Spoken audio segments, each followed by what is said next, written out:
Hermanos, que la gracia y la paz del Señor sea con cada uno de nosotros. Una vez más nos encontramos en este catecismo, tema que ha sido de gran bendición no solamente para mi vida, sino que también deseo que haya sido para cada uno de ustedes y que podamos replicarlo en otros, que otros puedan conocer qué es lo que creemos y por qué es la vida que asumimos. Oremos.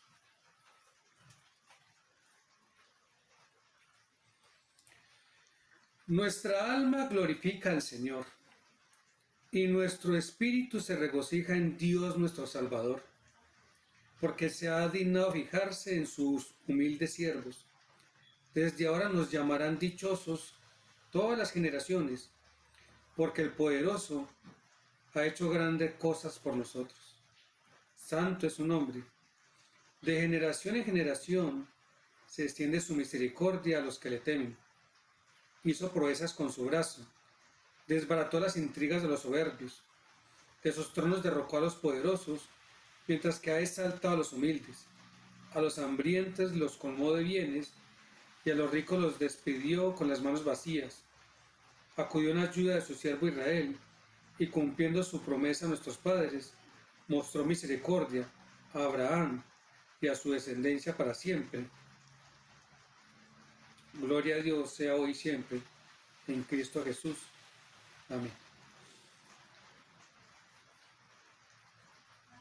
Es importante que en tiempo de Navidad cada vez la gente habla de Navidad en tiempos más cercanos. Es decir, no se ha llegado a diciembre, ya tenemos prendido el árbol, ya hay un conjunto de adornos que envuelven las casas, y dicen muchas cosas. Por eso quise empezar con esta oración, tomando o más bien apropiándome de un texto que está en Lucas, de la oración que hizo María cuando el ángel le dijo que iba a ser la madre del Salvador. Y eso también debe llevarnos a nosotros a apropiarnos de dichas palabras, ya que nosotros fuimos llamados a ser parte del pueblo de Dios con dos propósitos: adorar a Dios y ser testigos de su amor. Muy bien. Espero, hermanos, que estos pensamientos Cumberland y respuestas que han sido extraídas de las Sagradas Escrituras pues estén transformando nuestro pensamiento y nuestra forma de asumir la vida. Hoy retomamos desde la pregunta número 78, después de haber hablado de los sacramentos, cómo Dios nos demuestra el amor a través del bautismo y la Santa Cena y la profundidad de significado que tienen ambos. Dice la pregunta número 78. ¿Cómo compartimos el amor de Dios en Cristo Jesús? ¿Cómo compartimos el amor de Dios en Cristo Jesús? Compartimos el amor de Dios en Cristo Jesús al contar a otros de las buenas nuevas de Jesús y al ayudar a los que sufren y que son oprimidos. Compartimos el amor de Dios en Cristo Jesús al contar a otros de las buenas nuevas de Jesús y al ayudar a los que sufren y que son oprimidos. Esta pregunta debe llevarnos a entender y cobrar conciencia de que no podemos ser indiferentes a las necesidades de los que nos rodean, sean creyentes o no creyentes. Es nuestro deber hablar del amor de Jesús y compadecernos de una compasión que se muestra en el servicio de atender a aquellos que sufren, sean por el COVID-19, sea por la violencia intrafamiliar, sea de una u otra índole. Debemos tener una mano generosa para socorrer al necesitado. Es lo que Dios nos habla a lo largo de la Escritura, que seamos compasivos misericordiosos con aquellos que sufren de una u otra manera. Pregunta número 79. ¿Por qué nos importan las personas fuera de la iglesia? Todas las preguntas que debemos de ver hoy están relacionadas con nosotros hacia afuera, hacia el prójimo. ¿Por qué nos interesa? Entonces dice la 79, ¿por qué nos importan las personas fuera de la iglesia? Nos importan las personas fuera de la iglesia porque son creadas a la imagen de Dios y porque Cristo dio su vida por todos nosotros. Nos importan las personas fuera de la iglesia porque son creadas a la imagen de Dios y porque Cristo dio su vida por todos nosotros. ¿Por qué nos importan los de afuera? Pues porque Dios lo hizo con nosotros. No éramos parte de la iglesia. Fuimos creados a su imagen y semejanza, pero no íbamos de acuerdo a la voluntad de Él. Y Él utilizó a personas donde Él puso su Espíritu Santo, donde los selló con su Espíritu, para que nos hablaran y nosotros pudiéramos comprender que ese amor de Cristo, ese amor salvador, está al alcance de todos los seres humanos. Y por ese anuncio de otro, por esa buena nueva que otro nos anunció, hoy nosotros disfrutamos de una relación con el Padre Celestial. Es nuestro deber hacerlo entonces con aquellos que no son parte de la iglesia. Y de ahí debiéramos preguntarnos, ¿cuántos familiares no son parte del pueblo del Señor? ¿Cuántos vecinos? ¿Cuántos amigos? ¿Cuántos compañeros de trabajo, de estudio? ¿Y nosotros qué estamos haciendo al respecto? Pregunta número 80. ¿Esperamos que la iglesia crezca numéricamente? ¿Esperamos que la iglesia crezca numéricamente? Sí. A la medida que compartimos las buenas nuevas de Cristo Jesús, otras personas llegan a creer en Él y desean ser parte de la familia del pacto de Dios. Hacemos todo esfuerzo para dar la bienvenida a nuevos creyentes como nuestros hermanos y hermanas en Cristo. A la medida que compartimos las buenas nuevas de Cristo Jesús, otras personas llegan a creer en Él y desean ser parte de la familia del pacto de Dios. Hacemos todo esfuerzo para dar la bienvenida a nuevos creyentes como nuestros hermanos y hermanas en Cristo. Recordemos lo que dijo Jesús. Jesús no solamente oró por nosotros sus discípulos, sino que esa oración llevó a Jesús a pensar, y no solamente te ruego por estos mis discípulos, sino también por los que han de creer en mí por la palabra de nosotros. Entonces, una realidad en la que Dios quiere que estemos envueltos es que otros conozcan de Jesús por nuestros labios. No es la tarea del pastor, no es la tarea de los ancianos, aunque están llamados a hacerlo como ovejas del rebaño que son, pero es tarea de cada creyente, de usted y de mí, que otros conozcan las buenas nuevas de Jesús. De hecho, nuestro campo misionero es allí donde nos desenvolvemos. Hay unos que viven en el Nevado, otros vivimos en el Prado, otros viven cerca del bosque, otros viven cerca de Palermo. En el lugar donde nosotros vivimos, en el lugar donde nosotros nos desenvolvemos laboralmente o estudiantilmente, o en el círculo social al cual nosotros pertenezcamos, Dios nos ha colocado allí para que seamos luz y sal. Ese es nuestro deber. Así pues, hermano, que ánimos. Otros los hicieron con nosotros. Aún lo siguen haciendo. Nosotros también debemos responder a Dios y cumplir esa tarea misionera. Pregunta número 81. ¿Cómo se relacionan los cristianos con el mundo? ¿Cómo se relacionan los cristianos con el mundo? Los cristianos son responsables por vivir su fe en el hogar y en el mundo, utilizando creativamente sus habilidades y energías en cada relación. Los cristianos, usted y yo, somos responsables por vivir nuestra fe en el hogar. Todo comienza desde nuestro hogar. Muchas veces uno escucha decir luz de la calle y oscuridad de la casa. No. Esa luz comienza desde casa. Cómo nosotros, como hombres y mujeres de fe, nos comportamos desde nuestra casa. Desde allí debemos generar un impacto de lo que Dios ha hecho en nuestras vidas y de lo que Dios quiere hacer en las vidas que nos rodean, empezando por nuestros familiares. Somos responsables por vivir nuestra fe en el hogar y en el mundo, utilizando creativamente sus habilidades y energías en cada relación. ¿Qué quiere decir eso? Dios a usted y a mí nos ha dado capacidades, nos ha dado dones, nos ha dado talentos, nos ha dado por encima de esos dones su amor, y por encima de los dones y del amor nos ha dado su Espíritu Santo. Es por ello que nosotros tenemos todo lo necesario para poder compartir de ese amor de Dios con otros, empezando desde nuestro hogar. Así pues que Dios nos ha dotado para poder llevar a cabo su tarea. También los cristianos somos llamados a ser buenos mayordomos de los recursos de la tierra para el bien de todos. Hoy donde vemos que tenemos problemas de crisis en el clima, de contaminación, hoy más que nunca se habla de medio ambiente.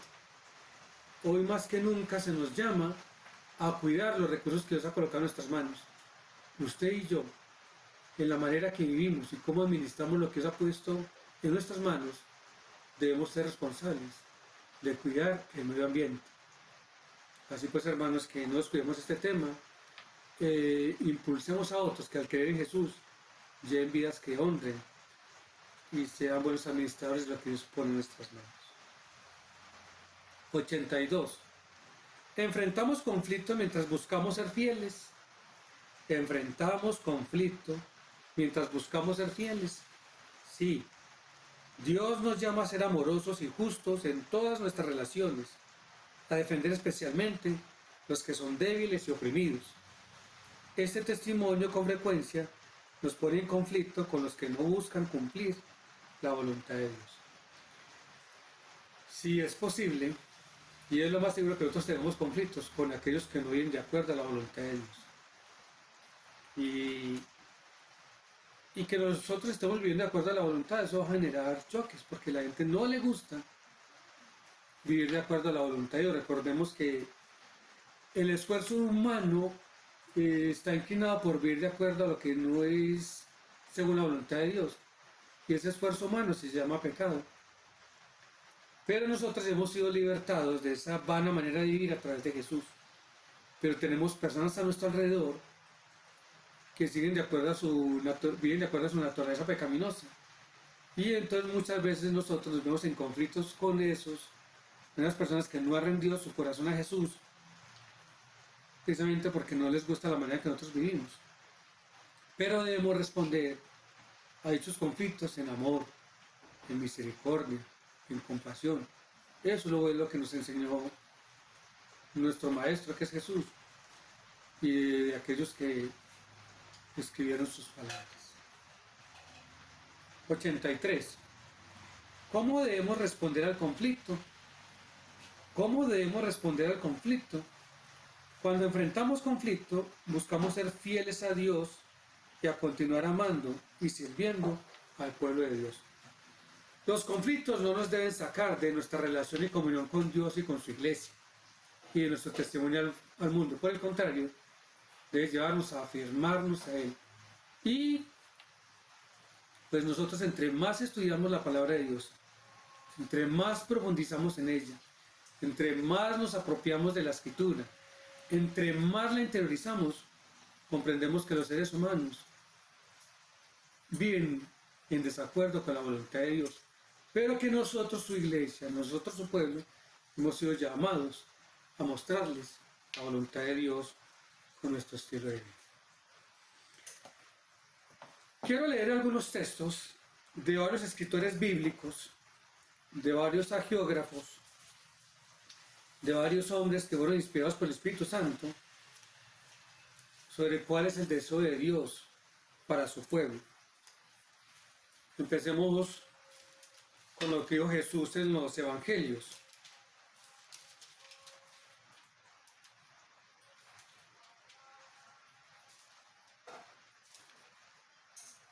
Mateo 28, 18 al 20.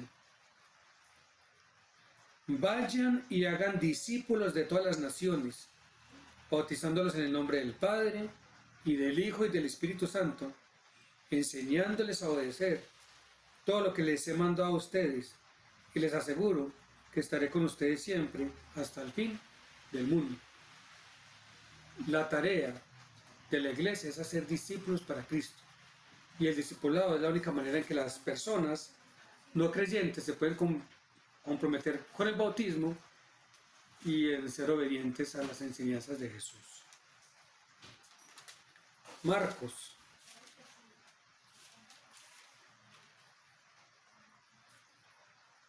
Capítulo 16, versículo 15 dice: vayan, mire que ese vayan está conjugado de una manera imperativa.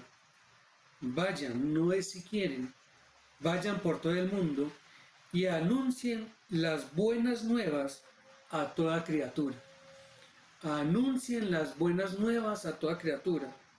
El que crea y sea bautizado será salvo, pero el que no crea será condenado. Aquí una vez se nos repite cuál es la tarea de como iglesia: anunciar las buenas nuevas. Y las buenas nuevas tienen que ver con Jesús. Lucas capítulo 24, versículo 45. Entonces les abrió el entendimiento para que comprendieran las escrituras. Esto es lo que está escrito, les explicó, que el Cristo padecerá y resucitará al tercer día, y en su nombre se predicará el arrepentimiento y el perdón de pecados a todas las naciones, comenzando por Jerusalén. Vayan y prediquen el arrepentimiento y el perdón de pecados a todas las naciones, comenzando por Jerusalén. Esta Manizales querida está muy lejos de Jerusalén, pero podemos comprobar que la Escritura se ha cumplido hasta llegar a nuestras vidas. Juan.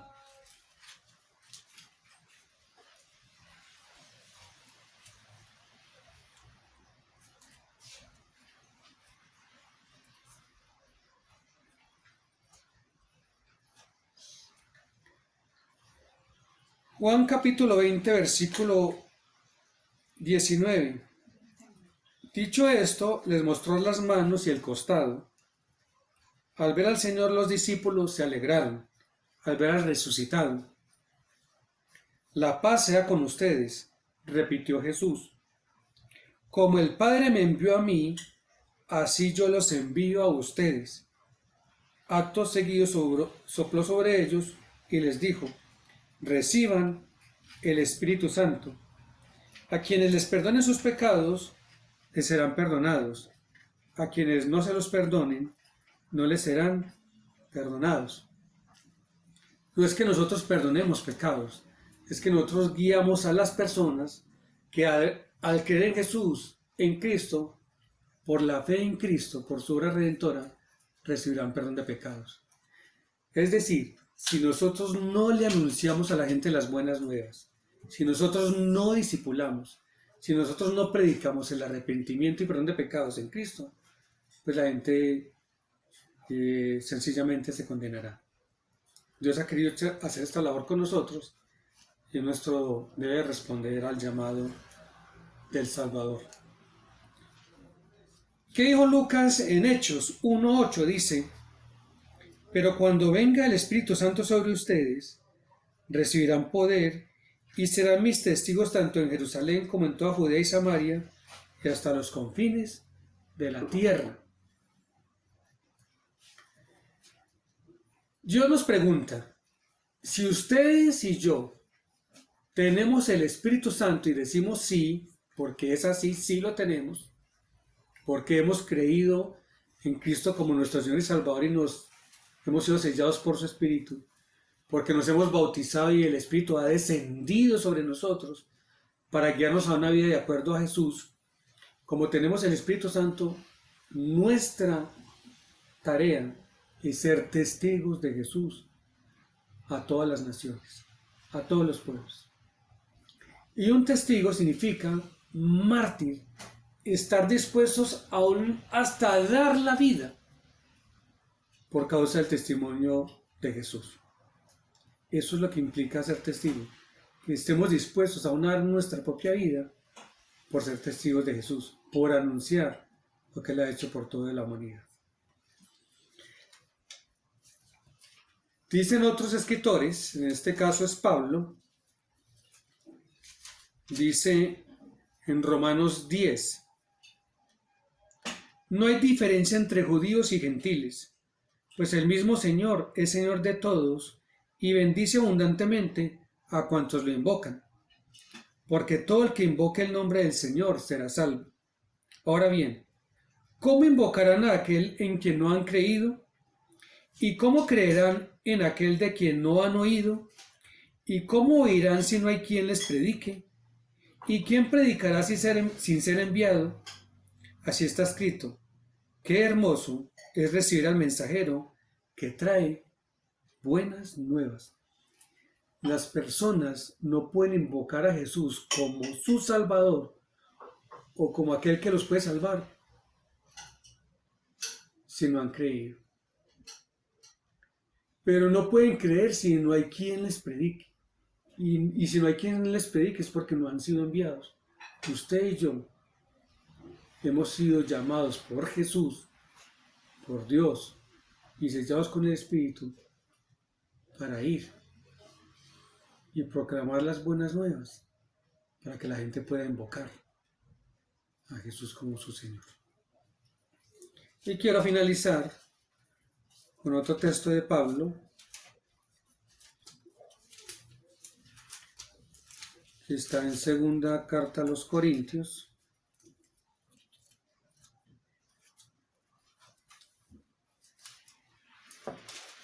versículo 17 en adelante. Por lo tanto, si alguno está en Cristo, es una nueva creación. Lo viejo ha pasado, ha llegado ya lo nuevo. Si estamos en Cristo, si hemos nacido en Cristo, lo viejo ha pasado, hemos emprendido una vida nueva. Somos nuevos hombres, somos mujeres nuevas en Cristo, pero con una intención. Todo esto proviene de Dios, quien por medio de Cristo nos reconcilió consigo mismo y nos dio el ministerio de la reconciliación.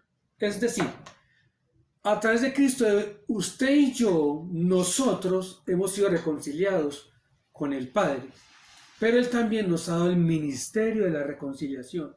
¿Eso qué quiere decir?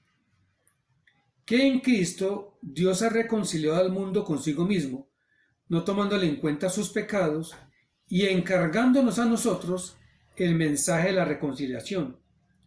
Así que somos embajadores de Cristo como si Dios los exhortara a ustedes por medio de nosotros. En nombre de Cristo les rogamos que se reconcilien con Dios. Al que no cometió pecado alguno, por nosotros Dios lo trató como pecador para que en él recibiéramos la justicia de Dios. Las Santas Escrituras nos dicen hoy que usted y yo, como iglesia, como parte de la familia de Dios, como parte del cuerpo de Cristo, tenemos un llamado. Ser embajadores de Cristo. Hemos recibido el ministerio de la reconciliación y estamos llamados a reconciliar a los hombres y mujeres con Dios. Y esa tarea la hacemos a través de proclamar las buenas nuevas, a través del discipulado. Hermanos, espero pues que este catecismo haya sido de bendición y siga siendo de bendición, que realmente haya trastornado todo nuestro ser de tal forma que haya una renovación en nuestra manera de pensar, ver y asumir la vida, y que nuestro diario vivir evidencie en quien hemos creído y a quien hemos rendido nuestra vida. Dios los guarde. Hasta pronto.